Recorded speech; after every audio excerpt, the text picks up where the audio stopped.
ఒకటి యేసు క్రీస్తుని గూర్చి మరింత శ్రేష్టముగా ఎరగాలి అన్నటువంటి అంశాన్ని నేర్చుకోవటం జరిగింది. అలాగే క్రీస్తు యొక్క అధికారమునకు లోబడాలి అన్నటువంటిది రెండవదిగా నేర్చుకున్నాం. మూడవదిగా యేసుక్రీస్తుకు ప్రథమ స్థానం ఇవ్వాలి అన్నటువంటి విషయాన్ని నేర్చుకున్నాం.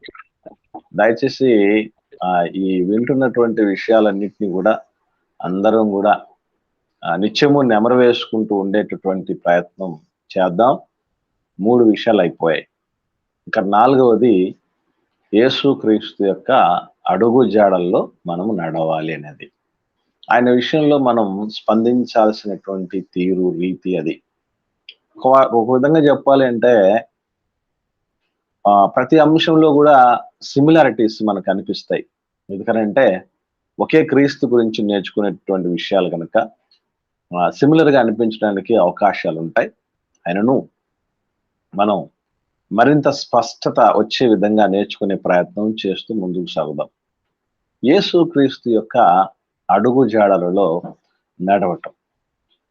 ఈరోజు అంటే ఆయన రోల్ మోడల్ గా తీసుకోవటం అనేటటువంటి విషయం ప్రతి మనిషి కూడా తను ఎంచుకున్నటువంటి రంగంలో ఎంతో ఉన్నతమైనటువంటి స్థితిలోనికి వెళ్ళినటువంటి, ఎన్నో విజయాలు సాధించినటువంటి, తను నిరూపించుకున్నటువంటి ఒక వ్యక్తిని మార్గదర్శకంగా పెట్టుకుని ఆయన యొక్క జీవన విధానం ఏ విధంగా ఉన్నది, ఆయన ఏ రీతిగా తన యొక్క లైఫ్ ను లీడ్ చేస్తూ వచ్చాడు, ఆయన ఎటువంటి గోల్స్ కలిగి ఉన్నాడు, ఎటువంటి ప్రాక్టీసెస్ చేస్తున్నాడు, అతని వైఖరి ఏంటి, అతను ఏం తింటున్నాడు, ఎక్కడ ఉంటున్నాడు, ఏం చేస్తూ ఉంటాడు, అతనికి హ్యాబిట్స్ ఏమున్నాయి, ఇవన్నీ తెలుసుకొని, ఎందుకనంటే తను ఆ రంగంలో ఒక ఉన్నతమైన స్థితిలోకి వెళ్ళటానికి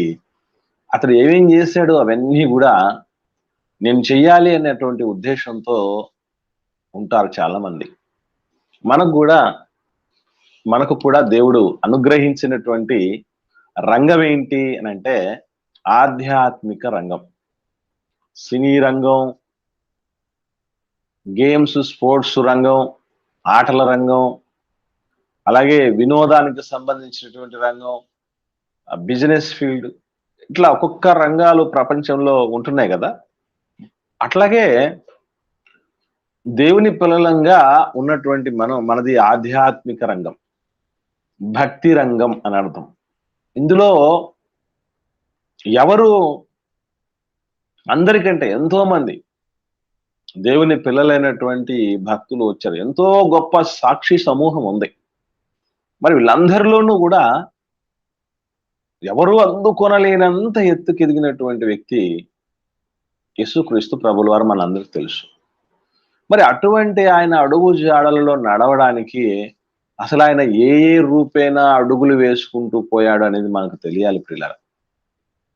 ఒకసారి చాలాసార్లు ఈ మాటలు మనం చదువుతూ ఉంటాం కానీ మనకు ఆయన అడుగుజాడలు అంటే ఎట్లా ఉంటాయి, ఇంతకు ఆయన అడుగుజాడలో మనం నడుస్తున్నావా లేదా, ఇంతకు ఎందుకు నడవాలి, అసలు ఫస్ట్ పాయింట్ ఆయన అడుగుజాడలో ఎందుకు నడవాలి అంటే ఆయన అడుగులు తిన్నగా ఈ లోకంలో నుంచి పరలోకానికి చేరుకున్నాయి. సో మనం కూడా పరలోకానికి చేరుకోవాలి అని అంటే ఆయన ఏ రీతిగా అడుగులు వేశాడో, ఏ రీతిగా బ్రతుకును లీడ్ చేసుకుంటూ పోయాడో, దేనికి విలువనిచ్చాడో, దేన్ని వదిలేశాడు తృణప్రాయంగా, అన్నిటి కూడా దేనికి ప్రాముఖ్యతనిచ్చాడు, ఏది చాలా శ్రేష్టమైనదిగా ఎంచుకున్నాడో, ఆయన మాట ఏంటి, ఆయన రూట్ ఏంటి, ఇవన్నీ కూడా మనం తెలుసుకొని ఆ అడుగుల్లో అడుగులేస్తూ పోతేనే పరలోకం జరుపుకుంటాం. కనుక ఇందుకు ఆయన అడుగు జాడలు ఏంటి, ఏం చేశాడు, ఆయన అడుగు జాడల్లో మనం నడవాలంటే దాని అర్థం ఏంటి, మనం నడవడానికి సంబంధించి ఏ జాగ్రత్తలు వహించాలి అనేటటువంటి విషయాలు ఈ సమయంలో మనం శ్రేష్టంగా నేర్చుకోవడానికి ప్రయత్నం చేద్దాం. ఒకసారి పరిశుద్ధ గ్రంథంలో రాయబడినటువంటి మాటలు చూద్దాం మనం. అపోస్తలుడైనటువంటి పేతురు గారు రాసినటువంటి మొదటి పత్రిక 2వ అధ్యాయము 21వ వచనం 22వ వచనాన్ని జాగ్రత్తగా చూద్దాం. 21, 22, 23 వచనాలు. క్రీస్తు కూడా, అందరు నోట్ చేసుకోండి. పేతురు గారు రాసిన మొదటి పత్రిక 2వ అధ్యాయం 21వ వచనం నుండి 23వ వచనం వరకు. క్రీస్తు కూడా మీ కొరకు బాధపడి, ఇక్కడే ఒక మంచి అడుగుజాడ. ఏమిటనంటే, మన కోసం యేసు ప్రభు బాధపడ్డా. ఎంత బాధ అనుకుంటున్నారు? అది బాధ అనేటటువంటిది చాలా రకాలైన స్థాయిల్లో ఉంటాయి. ఇప్పుడు ఒక చిన్న ముళ్ళు గుచ్చుకున్నప్పుడు ఒక బాధ, కాలే కట్ అయిపోయినప్పుడు ఇంకొక బాధ, తల కట్ అయినప్పుడు ఇంక చెప్పక్కర్లేదు, ఇక ప్రాణమే పోయినంత బాధ. బాధల్లో కూడా ఎంత బాధపడ్డాడు ఆయన అని అంటే, ప్రాణము పోయేంతగా. అందులో కూడా ఎటువంటి రీతిగా పోవటం అంటే, సిలువ మీద విలవిలలాడుతూ ప్రాణం పోయేంత బాధ మన కోసం పడ్డాడు. అల్టిమేట్ గా యేసుక్రీస్తు అడుగుజాడలంటే గుర్తుపెట్టుకోండి, ఇతరుల యొక్క మేలు కొరకు, క్షేమం కొరకు, భద్రత కొరకు, వాళ్ళ రక్షణ కొరకు బలైపోవటమే యేసుక్రీస్తు యొక్క అడుగుజాడలు. ఒక్కసారి ఇది మనసులో పెట్టుకొని ఆలోచన చేయండి. నేను ఒక మనిషిని నా తండ్రి దగ్గరికి, నా దేవుడి దగ్గరికి తీసుకురావటం కోసం, దేవుని బిడ్డగా మలచటం కోసం, రక్షణలోనికి తీసుకురావటం కోసం, రక్షించబడిన వాళ్ళకి మెలకువలని నేర్పించటం కోసం నేను ఏమి బాధలు పడుతున్నాను. ఒక్కసారి క్వశ్చన్ చేసుకోగలిగితే, యేసు ప్రభు పడ్డ బాధ ఈవెన్ ఆ ప్రాణం ఇవ్వడం మాత్రమే కాదు పిల్లరా, ప్రాణం ఉన్నంత వరకు ఎట్లా బ్రతకాలో చూపించినటువంటి రోల్ మోడల్ అయింది. అంటే ప్రాణార్పణముగా పోయడమే కాకుండా, యాగమైపోవటమే కాకుండా, ఎట్లా ఈ జీవితాన్ని లీడ్ చేయాలి అన్నటువంటి విషయాలను నేర్పించినటువంటి అడుగుజాడలైనవి.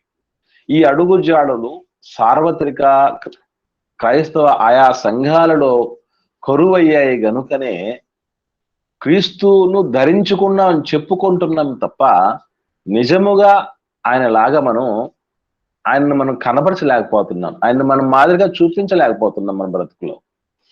చూడండి, అక్కడ మీ కొరకు బాధపడి, ఎందుకు బాధపడ్డాడట? ఆయన, నువ్వు ప్రభువా నా కోసం ఎంతో కష్టపడ్డావు, ఎంతో శ్రమలు కోర్చావు, సులువ ఎక్కావు, నీకు ఎంత ప్రేమయ్యా అని చెప్పేసి మనం పొగిడి చంపాలని కాదు ఆయన బాధపడింది. మనం బాధపడడం వెనుకున్నటువంటి ఉద్దేశం మనం పాటలు రాయాలనో పాటలు పాడాలనో కాదు ప్రియులారా. గుడ్ ఫ్రైడే రోజు 4 కన్నీలుగా అరచాలని కాదు ప్రియులారా. దానికంటే ప్రాముఖ్యంగా మీరు తన అడుగుజాడల యందు నడుచుకున్నట్లు నీకు మాదిరి ఉంచిపోయాడు. అసలు బాధపడడం మాదిరా ప్రపంచంలో ఎవరినైనా రోల్ మోడల్ ఎందుకు తీసుకుంటాం? ఆ రంగంలో ఉన్నతంగా ఎదిగి అన్ని బాధలను అధిగమించేస్తాము.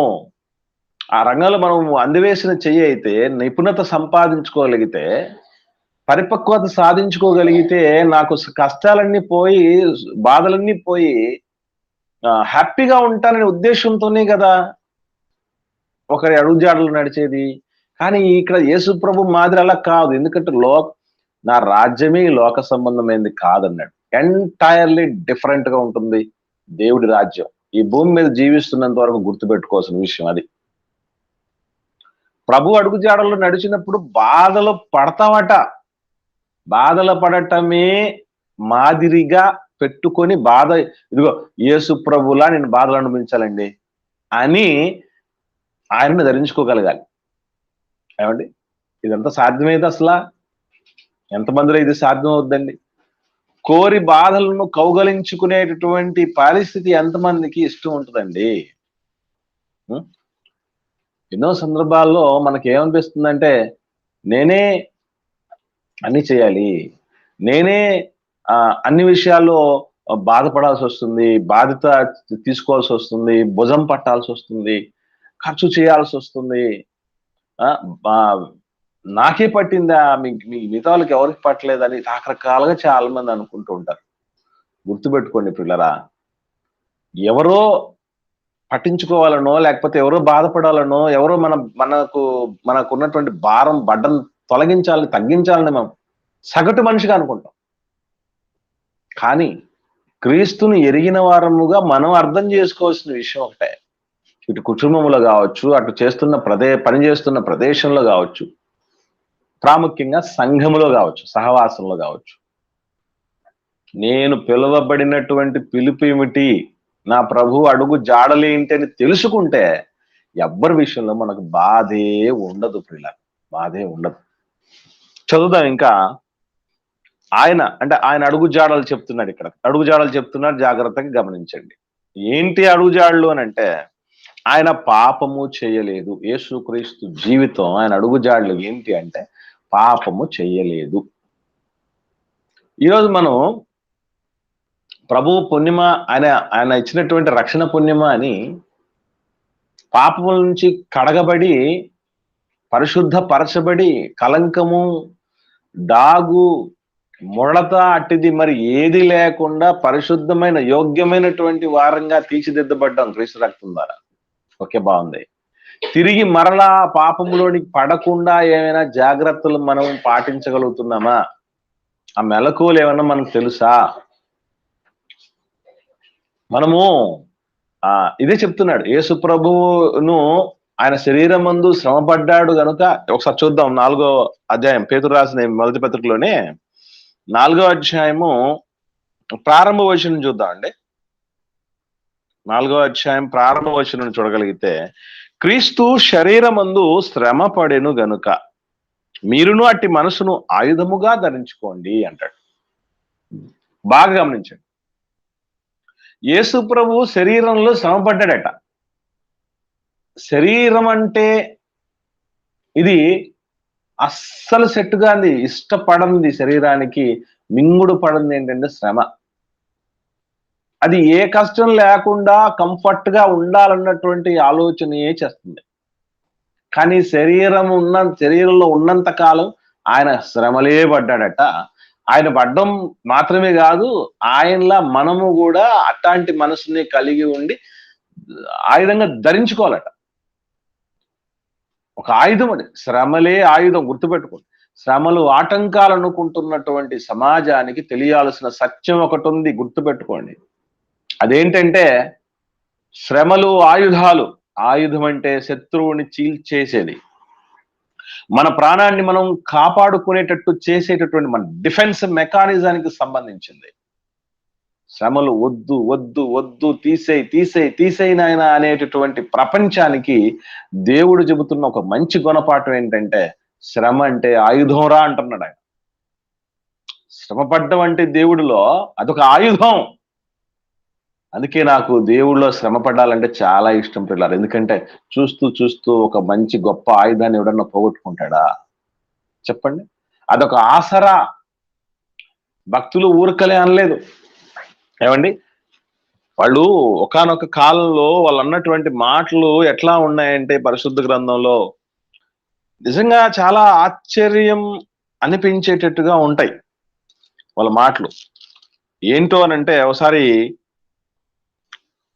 ఒక మాట చూద్దాం పిల్లరా. 119వ కీర్తన, ఇది ఇలాగే ఉంచి 119వ కీర్తనకు వద్దాం. 71వ వచనం, కీర్తన గ్రంథం 119వ కీర్తన 71వ వచనం.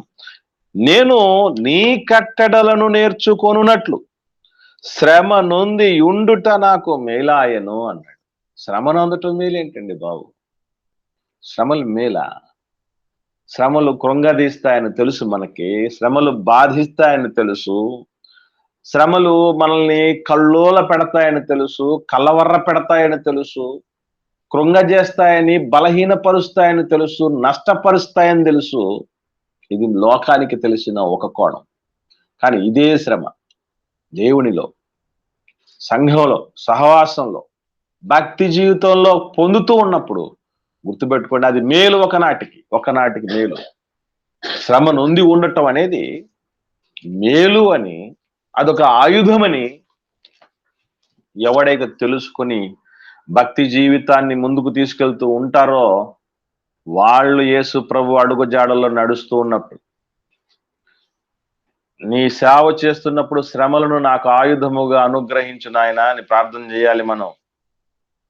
శ్రమలు మేలుగా మలచు నాయనా, ఆ శ్రమలు నా జీవితంలో నాకు అనుగ్రహిస్తున్నావు అంటే నా కెపాసిటీని బట్టి నాకు ఇస్తున్నావు.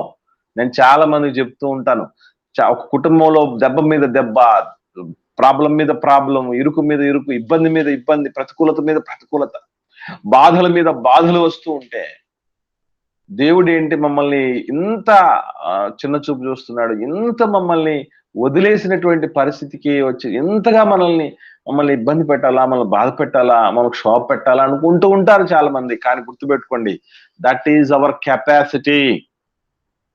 ఎవరికి ఎంత శక్తి ఉంటే అన్ని శ్రమలు ఇస్తాడు దేవుడు. యోబు గారి జీవిస్తున్న కాలంలో ఎన్నో లక్షల మంది ప్రజలు ఉన్నారు, కానీ యోబు గారికి ఎన్నికన్ని కష్టాలు వచ్చాయంటే, ఎన్ని కష్టాలు వచ్చినా నిలదొక్కుని నిరూపించుకోగలడు, నిలవగలడు. ఒక విజేత, సత్తా, సమర్థత కలిగిన వాడు యోబు అని తెలుసు దేవుడికి. అలా మనకు కూడా ఏదైనా వస్తున్నప్పుడు, కుటుంబంలో సవాళ్ళు, లేకపోతే ఆరోగ్యపరమైన సవాళ్ళు, ఆర్థికపరమైన సవాళ్ళు, నువ్వు పనిచేస్తున్న చోట సవాళ్ళు, లేకపోతే మన దేహంలో మనతో పోరాటం చేస్తున్నటువంటి పాపాలు, ఇవన్నీ శ్రమలే. అటువంటి శ్రమలు యేసు ప్రభు జీవితంలో కూడా వచ్చాయి. ఎందుకంటే ఆయన అన్ని విషయాల్లో మనలాగా శోధించబడ్డాడు, అయినను పాపము లేని వాడిగా ఉన్నాడు. అది ఆయన అడుగు జాడ. అటువంటి అడుగు జాడల్లో మనం ముందుకు సాగితే సాక్షాత్తు సాతానుడే ఆ సర్వశక్తులు ఒడ్డి ఏదో చెయ్యాలని మనల్ని పూనుకున్నా, మన మీద దృష్టి సారించిన, లక్ష్యం ఉంచిన వాడి వల్ల ఏది జరగదు. ఒకానొక దినాన్న వీలైతే మనం దయ్యాన్ని కన్ఫ్యూజన్ లోకి నెట్టేయచ్చు. యేసు ప్రభు చేసింది అదే. నేను యెరూషలేములోకి వెళ్తాను, అక్కడ నేను సిలువ వేయబడతానంటే, ప్రభువా అది నీకు దూరం అవునుగా కానీ దయ్యం చెప్పించాడు పేతురు గారి ద్వారా. తర్వాత ఇతను ఏ తప్పిదం చేయడం లేదే, అయ్యో ఎందుకు ఆయన వదిలేస్తాము అని అంటే, ప్రభువా అతన్ని వదిలిపెట్టడానికి లేదు, అతన్ని సిలువేయండి అని కేకలు వేయించింది వాడే. ఇదంతా అయిపోయిన తర్వాత 3వ దినాన లేస్తానని చెప్పిన మాట గుర్తుండి ఆయన చెప్పాడంటే చేస్తాడంతే అనుకొని, అదిగో ఆ సమాధికి ఇంత కట్టుదిట్టమైన భద్రత, ప్రపంచంలో ఒక సమాధికి అంత భద్రత కలిగి చూసినటువంటిది ఎవడన్నా ఉందంటే అది యేసు ప్రభు సమాధి. టైట్ సెక్యూరిటీ పెట్టేశాడు. ఎందుకంటే కన్ఫ్యూజన్ లో ఉన్నాడు, ఏం చేస్తాడో, ఏమవుతాడో, ఎటువైపు నుంచి వచ్చి దెబ్బ కొడతాడు యేసు ప్రభు అని. ఒక్కటే భయం. దయ్యానికి భయం. యేసు ప్రభు అంటే ఆయన అడుగుజాడలు అంటే అలాగుంటాయి. మనం ప్రతి చిన్న బలహీనతకు లొంగిపోయి ఏమని చెప్తామంటే, దయ్యం బాగా పని చేస్తున్నాడు బ్రదర్ నా మీద, సాతాను శోధనలు అధికమైనాయి బ్రదర్ అని చచ్చు మాటలు చెప్తూ ఉంటాం చాలా మంది. అది కాదు క్రీస్తు అడుగుజాడలు, గుర్తుపెట్టుకోండి. మరలా వద్దాం 4వ అధ్యాయానికి. పేతురు రాసిన మొదటి పత్రిక 4వ అధ్యాయంలో 2వ వచనం. శరీర విషయంలో శ్రమపడిన వాడు శరీరమందు జీవించి మిగిలిన కాలం ఇక మీదట మనుజాశలను అనుసరించి నడుచుకొనక దేవుని ఇష్టానుసారముగానే నడుచుకున్నట్లు పాపముతో జోలి ఇక నేమియూ లేక ఉండును. అసలు పాపం అంటే ఏంటంటే దేవుని ఇష్టానుసారంగా బతకపోవటమే. యేసు ప్రభు నేను నా ఇష్టము నెరవేర్చుకున్నట్టుకు ఈ భూమి మీదకి రాలేదు, నన్ను పంపిన వాని చిత్తము నెరవేర్చడానికి నేను వచ్చాను. మనకు ఆ క్లారిటీ ఉందా? మనం రక్షణలోనికి ఎందుకు వచ్చాం? సంఘంలోనికి ఎందుకు వచ్చాం? సహవాసంలోనికి ఎందుకు వచ్చాం? భక్తి జీవితంలోనికి ఎందుకు వచ్చాం? క్రైస్తవ్యాన్ని ఎందుకు తీసుకున్నాం అన్న స్పష్టత మనకుందా? ఇక్కడికి వచ్చిన తర్వాత కూడా నా ఇష్టం నాది, నాకు ఇష్టమైతే బైబిల్ చదువుతా, నాకు ఇష్టమైతే ప్రార్థన చేస్తా, నాకు ఇష్టమైతే సంఘానికి వస్తా, నాకు ఇష్టమైతే దేవుడికి ఇస్తా, నాకు ఇష్టమైతే అది చేస్తాను ఇది చేస్తానని పరిస్థితి మనకు ఉందంటే అది క్రీస్తు అడుగు జాడలు కాదు. దేవుడితో సమానంగా ఉన్నవాడే నాకంటూ సొంత ఇష్టం లేదని ఆయన ఇష్టాల్ని త్యజించేస్తున్నాడంటే, ఈరోజు మన ఇష్టాల్ని పట్టుకుని దేవుడి ఇష్టాన్ని మనం తోలనాడుతున్నామంటే అది క్రీస్తు అడుగు జాడలు కాదు ప్రియులారా. క్రీస్తు అడుగు జాడలు కాదు. నా ఇష్టం నాదని బతుకుతున్నటువంటి వాడిని ఒక రోజు దేవుడు క్రీస్తు న్యాయపీఠం ముందు నిలిపేటటువంటి రోజు వస్తుంది. అప్పుడు మనం ఏం జవాబు చెబుతాం? కళ్ళ ముందు నీవు చదువుతున్న భాష ఇప్పుడు ఆదిమ హిబ్రూ గ్రీకు భాషల్లో ఉన్నది అట్లాగే పెట్టుంటే మనం కోరుండి ఆ భాషను నేర్చుకొని మరి బైబిల్ నేర్చుకోగలం మనం అసలు? ప్రారంభంలో ప్రింట్ అయినటువంటి బైబిల్ కాస్ట్ 3,60,000 రూపాయల అక్షరాల. అదే 3,60,000 రూపాయలు 500 సంవత్సరాల క్రితం. అది మొట్టమొదటిసారిగా బైబిల్ ప్రింట్ అయింది 500 సంవత్సరాల క్రితం. ఇప్పటికీ అది ఏమవ్వాలి? వాస్తవంగా చెప్పాలంటే రేటు పెరగాలి. 100 ఏళ్లకు 1,00,000 అనుకున్నా కూడా అది 3.5 లక్ష. ఇదొక 500 సంవత్సరాలకు 5 లక్షలు అనుకుంటే 8.5 లక్ష రూపాయలు రా నువ్వు బైబిల్ కొనుక్కోవాలంటే. 8.5 లక్ష రూపాయలు అక్కడ పెట్టి బైబిల్ కొనుక్కో అంటే ఎవరన్నా కొనుక్కోగలవా? 200 రూపాయలు బైబిల్ అని అంటే ఇంకా ఏమైనా తక్కువకి ఇవ్వరా అని బేరసారలు ఆడుతూ ఉంటాం కదా మనం. కళ్ళ ముందు మనం మాట్లాడే మాతృభాషలోనే ఎంతో ఆవేదనతో దేవుడు దైవావేశం వలన కలిగిన లేఖనాలను మన ముందు పెట్టి దైవజనులు కూడా ఎంతో మందిని పురుగొలిపి వాళ్ళను తన ఆవేదనతో నింపి మన మధ్యకి సత్యాలు తీసుకుని వస్తూ ఉన్నా కూడా మన ఇష్టం నా ఇష్టం నాది అన్న పరిస్థితిలో ఉంటే రేపు దేవుడు వచ్చి అడిగేది అదే. దేవుడు అడిగితే జవాబు మన దగ్గర ఉందా? ఆయన 1000 ప్రశ్నలు వేస్తే ఒక్క ప్రశ్నకు జవాబు లేదట కదా. మరి అలాంటిది మనం ఎందుకు ఇలా వ్యవహరిస్తున్నాం? ఇంకా చదువుదాం. పాపముతో జోలికి ఏమీ లేక ఉండును మనం పోకిరి చేష్టలు, దురాశలు. దురాశ దుఃఖానికి చేటు కాదు, చోటు. ఎంత దురాశలో బతుకుతావనంటే దేవుళ్ళలోకి వచ్చి కూడా భక్తి జీవితాన్ని కూడా మన దురాశలు నెరవేర్చుకోవడానికి వాడతాం, ప్లస్ చేసుకుంటాం. ఎన్ని రకాలుగా మన దురాశలు దేవుని ముందు పరచలేదు చెప్పండి గత కాలంలో. దురాశలు, ఇంకా మద్యపానము, అల్లరితో కూడిన ఆటపాటలు, త్రాగుబోతుల విందులు, చేయదగని విగ్రహ పూజలు. ఇక్కడ ఆగాల మనం. చేయదగని విగ్రహ పూజలు అన్నాడు. విగ్రహం అని అంటే గుర్తుపెట్టుకోండి. విగ్రహం అంటే ధనాపేక్షయను విగ్రహారాధనను చంపేయండి అంటాడు కొలస్సీలకు రాసిన పత్రిక 3వ అధ్యాయం 5వ వచనంలో. భూమి మీద ఉన్న మీ అవయవాలు అనగాని మొదలుపెట్టి విగ్రహారాధన అయిన ధనాపేక్ష అని అంటాడు. విగ్రహారాధన అంటే ఏదో కాదు, డబ్బు మీద పిచ్చి కలిగి ఉండటమే. అది నీకు నాకు ఉందా లేదా అని అంటే ఎక్కువగా మన సొంతానికే దేవుడిచ్చినటువంటి రెక్కల కష్టంతో సంపాదించిన దానిని తగలేసుకుంటాం, మన కుటుంబానికి పెట్టుకుంటాం, మన సొంత పరిస్థితుల్లో పెట్టుకుంటాం తప్ప దేవుడి మహిమ కోసం లెక్కేసుకుని ఒకసారి చూడండి మీరు కావాలంటే. నెల నెల వచ్చిన సంపాదన దేవుడి సేవకు నేను ఎంత పెడుతున్నాను? దొంగలిట్ట దొరికిపోకపోతే అప్పుడు నన్ను అడగండి. కారణం ఏంటి అంటే చేయదగని విగ్రహ పూజలు మనలో ఉన్నాయి. యేసు ప్రభు అడుగు జాడలవి కాదు. ఒకరి కలిమి విస్తరించుట వాని జీవానికి మూలం కాదని చెప్పి బ్యాంకు బ్యాలెన్సులు పెంచుకోలేదు సుమా ఆయన. అసలు అరశకలే లేదు కట్టడానికి. ప్రభుత్వ ప్రతినిధికి అరశకలు కట్టడానికి లేకపోతే ఆయన సముద్రంలోకి వెళ్ళి గ్యాలం వేసి మొదటగా వచ్చే చేప నోరు తెరిస్తే అతను శక్తులు కనపడుతుంది. నీకోసం అరశక్తులు, నా కోసం అరశక్తులు కట్టే అన్నాడు. అది యేసు ప్రభు యొక్క నిరాడంబరత, యేసు ప్రభుకు ఉన్నటువంటి విగ్రహారాధన లేనటువంటి లక్షణం అది. ఈరోజు మన లక్షణాలు ఎట్లున్నాయి ఆలోచించండి. అడుగు జాడల్లో నడవటం అంటే యేసు ప్రభు అంత ఆషామాషి విషయం కాదు.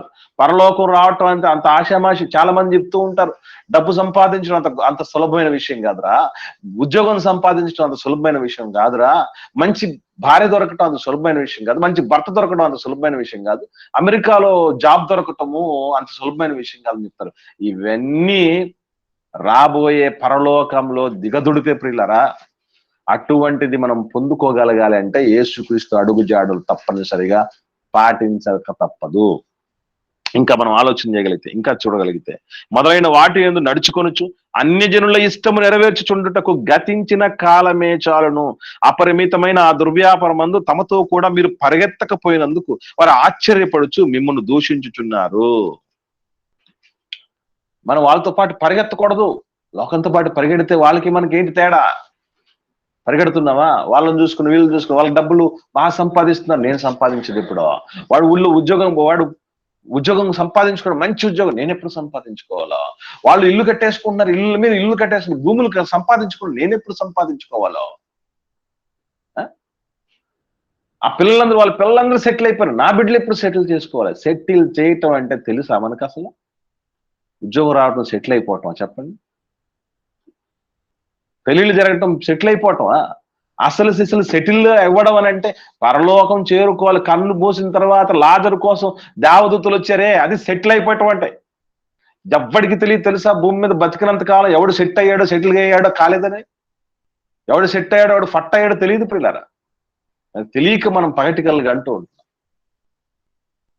అందుకే చెప్తున్నాడు దేవుడు ఏమనంటే, ఆ దుర్వ్యాపారులు వాళ్ళతో పాటు మనం పరిగెత్తకూడదు. లోకము తీరని దాహముతో ఉండిపోయింది, ప్రతి దాని మీద వ్యామోహంతో ఉండిపోయింది. అలాంటి వ్యామోహంతోనే మనం ఉంటే, లోకము నుండి వేరే ప్రత్యేకంగా ఉండండి నాన్న అని చెప్పిన దేవుడి మాటకి మనకి ఏమైనా విలువ తెలిసిందా, అర్థమైందా విషయము అని ఆలోచన చెయ్యాలి పిల్లరా. యేసుక్రీస్తు అడుగుజాడలవి. ఇంకా మరొక మాట చూద్దాం. ప్రకటన గ్రంథం 14వ అధ్యాయము 4వ వచనం. ఈ మాట చూసుకొని ముగించుకుందాం మనం. ప్రకటన గ్రంథం 14వ అధ్యాయము 4వ వచనం. ఇక్కడ మనమే యేసు ప్రభు నామము నొసళ్ళ యందు లిఖించబట్టి ఉన్నటువంటి విస్తారమైనటువంటి దేవుని పిల్లలం, పరిశుద్ధుల గురించి మాట్లాడుతూ చెప్తున్నటువంటి మాట. వీరు స్త్రీ సాంగత్యమున అపవిత్రులు కాని వారు, స్త్రీ సాంగత్యము ఎరుగని వారునై ఉండి. స్త్రీ సాంగత్యం ఎరుగని వారే ఉండి అంటే అర్థం ఏంటి?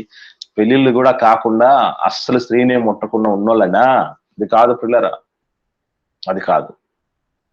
అక్రమ సంబంధం ఎరుగని వాళ్ళు, జీవిత కాలంలో ఒక్క స్త్రీతోనే బంధాన్ని కలిగి ఉండి నమ్మకంగా ఉన్నటువంటి వ్యక్తులు, ఒక్క పురుషుడితోనే నమ్మకంగా ఉన్నటువంటి స్త్రీలు అని అర్థం.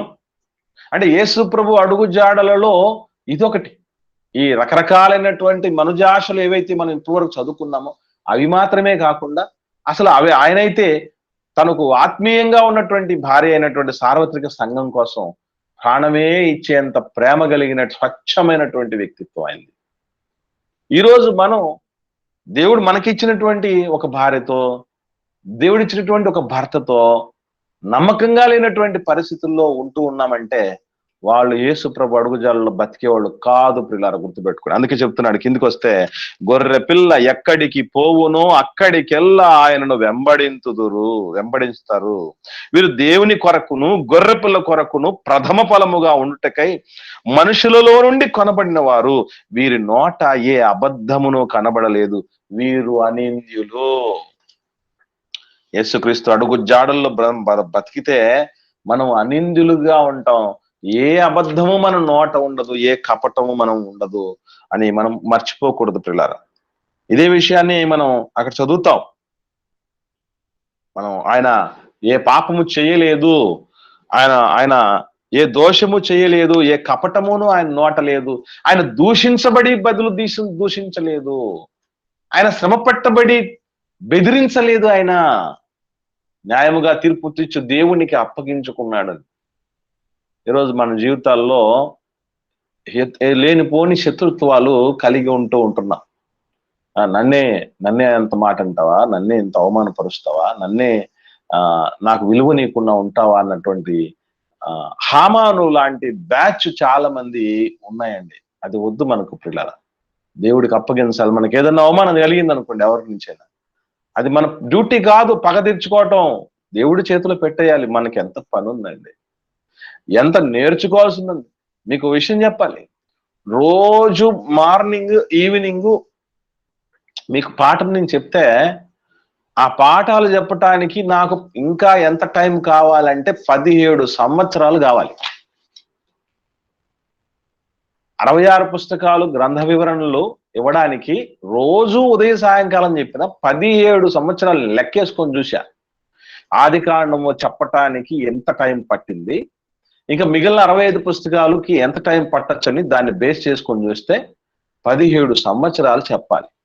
మరి చెప్పడానికే 17 సంవత్సరాలు అయితే దాని జీవితంలో పాటించడానికో, మీరు వినడానికే 17 సంవత్సరాలు పడితే దాని బ్రతుకులు ఆచరించడానికో ఆలోచించండి పిల్లరా. ఎంత ఉంది అని అంటే ఇన్ని పెట్టుకొని మనం ఏదో లోకం వెంట పరుగులు తీయటమా, ఎవరో ఎవరో మీద పగ ప్రతీకారాలు తీర్చుకోవడానికి మనం సిద్ధపడిపోవటమా? భర్తతో సఖ్యతగా ఉండలేము, భార్యతో సఖ్యతగా ఉండలేము, బంధువులతో, అత్తవారింటోళ్ళతో ఎన్ని ఆరళ్ళు పిల్లరా. ఎంతసేపటిది ప్రాయం, ఎంతసేపటిది జీవితం చెప్పండి. ఆరిపోయే లోపే, వాడిపోయే లోపే ఎంతగా వెలగాలో, ఎంతగా పరిమళాన్ని వెదజల్లాలో అన్నటువంటి తపన మనలో లేకపోగా ఈ ఆరాటాలు యేసుప్రభువుని అనుసరించే వాళ్ళకా చెప్పండి. కాబట్టి అటువంటి పరిస్థితి వద్దు. గొర్రె పిల్ల ఎక్కడెక్కడికి పోతుందో అక్కడికి వెళ్ళాలి.